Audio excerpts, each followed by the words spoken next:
Live Bushra के मौजूद साथियों, अस्सलाम वालेकुम। ऊंची इमारतों, मसरूफ़ लोगों का सिटी न्यूयॉर्क कौन नहीं जानता। ये खूबसूरत और महंगी प्रॉपर्टी से भरा हुआ शहर ब्रांड्स का मरकज़ समझा जाता है।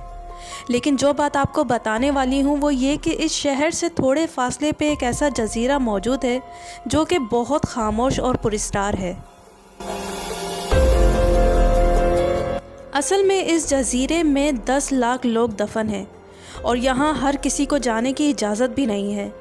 इस आइलैंड का नाम हार्ट आइलैंड है। ये जजीरा 130 एकड़ पे फैला हुआ है जहाँ हर तरफ तबाह हाल इमारतें नज़र आती हैं और इसके अलावा बेहद सुनसान भी हैं। आखिर इस जजीरे पे ऐसा क्या हुआ, ये जानने के लिए वीडियो को एंड तक देखें। असल में 200 साल पहले ये जजीरा बेहद खूबसूरत और कुदरती मनाजिर से भरा हुआ था जहाँ दुनिया भर से अमीर तरीन लोग छुट्टियाँ गुजारने आते थे। लेकिन फिर इस जजीरे को अमेरिकन हुकूमत ने इस्तेमाल करना शुरू कर दिया और यहीं से इस जजीरे की अजीब कहानी शुरू हुई। 1865 में इस जजीरे को एक जेल में तब्दील कर दिया गया और यहाँ अमेरिकन सिविल वॉर के कैदियों को कैद किया जाता था। ये टोटल 3400 कैदी थे और इन कैदियों में बहुत से कैदी इसी जजीरे पे दम तोड़ गए। आखिर कुछ टाइम बाद अमेरिकन हुकूमत ने डिसाइड किया कि इस जजीरे का कुछ हिस्सा कब्रिस्तान में तब्दील कर देना चाहिए। फिर ऐसा हुआ कि न्यूयॉर्क और आसपास के एरियाज़ में मरने वाले ऐसे लोग जिनकी कोई शनाख्त नहीं मिल पाती थी, उनको भी इस जजीरे में दफन किया जाने लगा। ये सिलसिला अगले 10 साल तक चलता रहा। देखते ही देखते ये जजीरा कब्रों से भरता गया, लेकिन जो एरिया बच गया था वहाँ पे अजीब चीज़ें होने लगी। हुआ यूँ कि 1870 में अमेरिका में एक वबा फूटी जिसे येलो फीवर का नाम दिया गया था। ये एक ऐसा फ्लू और फीवर था जो मच्छरों के काटने से फैलता था और जिन लोगों को ये फीवर हो जाता था उन्हें अलहदा रखा जाता था, जैसा कि कोरोना वायरस के पेशेंट्स को आइसोलेट किया जाता है। इस जजीरे पे येलो फीवर पेशेंट्स को क्वारंटाइन किया जाने लगा, इसीलिए इस जजीरे पे एक हॉस्पिटल भी तामीर कर दिया गया था। जब येलो फीवर के मरीज़ मर जाते थे उनको भी इसी जजीरे पे दफन कर दिया जाता था। 1885 में इस जजीरे पे एक मेंटल अजाइलम भी बना दिया गया जहां दिमागी मरीज़ों को रखा जाने लगा। आखिर 10 साल के बाद इस जजीरे को फिर से जेल में तब्दील कर दिया गया।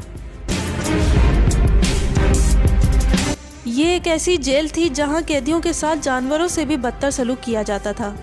जो कैदी यहां एक बार लाया जाता फिर वो वहां से नहीं निकल सकता था। 1918 में स्पेनिश फ्लू से दुनिया भर में बहुत तबाही मची। सिर्फ न्यूयॉर्क में 20,000 लोग मरे थे। आपको पता होगा कि स्पेनिश फ्लू कोरोना वायरस जैसी ही एक वबा थी।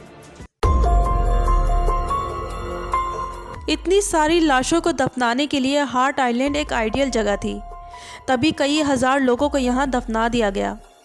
दूसरी जंग अजीम में भी कैदियों को यहाँ लाया जाता रहा। इसके बाद इस आइलैंड में ड्रग एडिक्ट्स को भी रखा जाने लगा।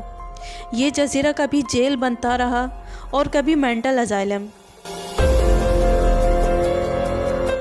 मगर सबसे हटकर जो एक काम मुस्तकिल यहाँ होता रहा वो था यहाँ लाशों को दफनाना। इन डेड बॉडीज़ की तादाद अब लाखों में हो गई थी। ये ऐसी डेड बॉडीज़ थी जिनकी कोई शनाख्त नहीं थी, ना इनको कोई ऑन करता था, या वो बॉडीज़ जिनको दफनाने के लिए इनके प्यारों के पास पैसे नहीं होते थे। पहले तो इस जजीरे के सिर्फ एक हिस्से को कब्रिस्तान के लिए इस्तेमाल किया जाता रहा, मगर आहिस्ता आहिस्ता ये पूरा जजीरा ही कब्रिस्तान बन गया। एक अंदाजे के मुताबिक आज इस जजीरे पे तकरीबन 10 लाख लोग दफन हैं। जब कोरोना वायरस की वबा फैली तो ये हार्ट आइलैंड भी खबरों का हिस्सा बना, क्योंकि कोरोना वायरस से मरने वालों को भी इस हार्ट आइलैंड में दफन किया जाने लगा। पिछले 40 साल से इस जजीरे पे कोई ज़िंदा इंसान नहीं जाता, सिवाय उन लोगों के जो यहाँ डेड बॉडीज़ को दफनाने जाते हैं। आज ये जजीरा और इसमें मौजूद टूटी फूटी इमारतें बहुत पुरस्कार नज़र आती हैं। काफ़ी अरसे तक इस जजीरे पे बहुत तनकीद भी होती रही, क्योंकि यहाँ एक कब्र में कई डेड बॉडीज़ मौजूद हैं। आज इस जजीरे पे आम लोगों का दाखिला ममनू है।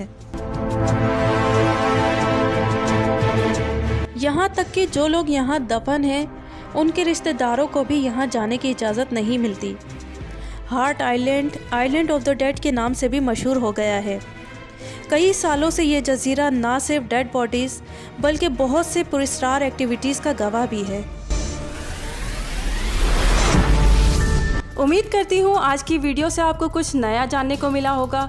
मज़ीद इसी तरह की इंफॉर्मेटिव वीडियोस के लिए मेरे चैनल को सब्सक्राइब करें, वीडियोस को लाइक और शेयर ज़रूर करें और मैं मिलती हूँ आपसे नेक्स्ट वीडियो में नए टॉपिक के साथ।